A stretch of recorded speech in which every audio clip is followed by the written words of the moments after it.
ദൈവത്തിൻ്റെ ത്രിയേക നാമം വാഴ്ത്തപ്പെടുമാറാകട്ടെ. ഈ പുതിയ പ്രഭാതത്തിലും നമുക്ക് ദൈവത്തെ മഹത്വപ്പെടുത്താം. ഇന്നത്തെ വായനാ ഭാഗം യെശയ്യാ പ്രവചനം 37 മുതൽ 39 വരെയുള്ള അധ്യായങ്ങളാകുന്നു. ഇന്നത്തെ ചിന്തയ്ക്കായി യെശയ്യാ പ്രവചനം 39 അധ്യായം അതിൻ്റെ 3 വാക്യം.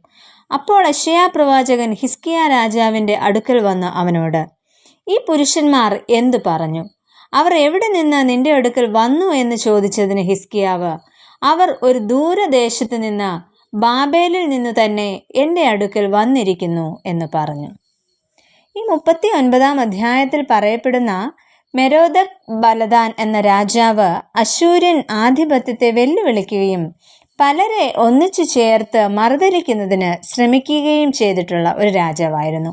എന്നാൽ സൗഖ്യം പ്രാപിച്ച ഹിസ്കിയാവിനെ അഭിനന്ദിക്കുവാനായി മെരോദക് ബലദാൻ എന്ന ഈ രാജാവ് തൻ്റെ സ്ഥാനാപതികളെ അയക്കുന്നതായാണ് ഈ അധ്യായത്തിൽ നമുക്ക് വായിക്കുവാനായിട്ട് കഴിയുന്നത്. ഈ സംഭവത്തെ തുടർന്ന് പ്രവാചകനായ യെശയ്യാവ് ബാബിലോണിയൻ പ്രവാസത്തെക്കുറിച്ചുള്ള പ്രവചനം അറിയിക്കുകയാണ് ചെയ്യുന്നത്. ഈ ഭാഗത്ത് നിന്നും 2 ചിന്തകൾ പങ്കുവെക്കട്ടെ. ഒന്നാമതായിട്ട്, അഭിമാനം അനുഗ്രഹത്തെ അപകടത്തിലാക്കുന്നു.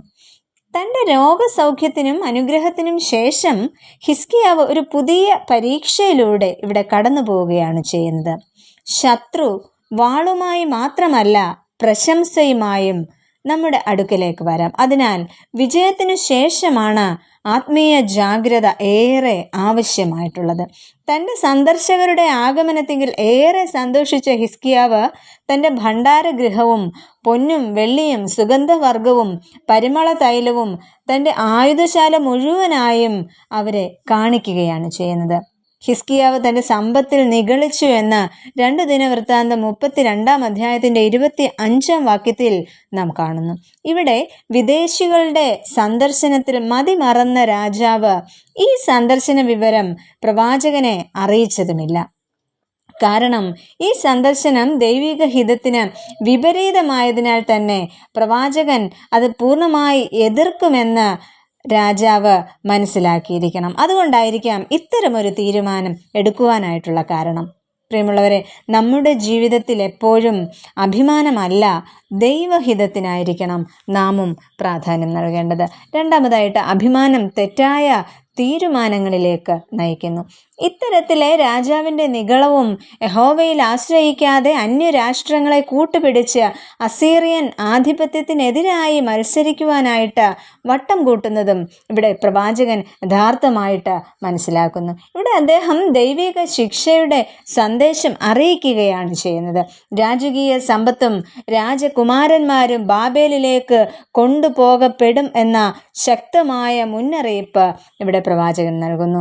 ഇവിടെ പ്രവാചകന്റെ ചോദ്യങ്ങൾ രാജാവിൻ്റെ യഥാർത്ഥ ഹൃദയം വെളിപ്പെടുത്തുകയാണ് ചെയ്യുന്നത്. പ്രിയമുള്ളവരെ, മറച്ചുവെച്ച അഭിമാനം ഒരിക്കലും ദൈവത്തിൻ്റെ മുമ്പിൽ മറഞ്ഞു കിടക്കുകയില്ല.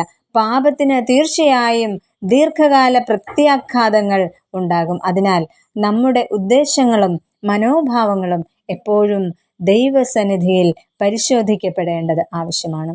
ദൈവസന്നിധിയിൽ നിന്നും ധാരാളം അനുഗ്രഹങ്ങൾ ലഭിച്ചിട്ടുള്ള നാം നമ്മുടെ ജീവിതത്തിൽ നിന്നും മറച്ചു വെക്കപ്പെട്ടതായി എന്തെങ്കിലും ഉണ്ടോ? നമുക്ക് ഈ പ്രഭാതത്തിൽ നമ്മെ തന്നെ ഒന്ന് ശോധന ചെയ്യാം.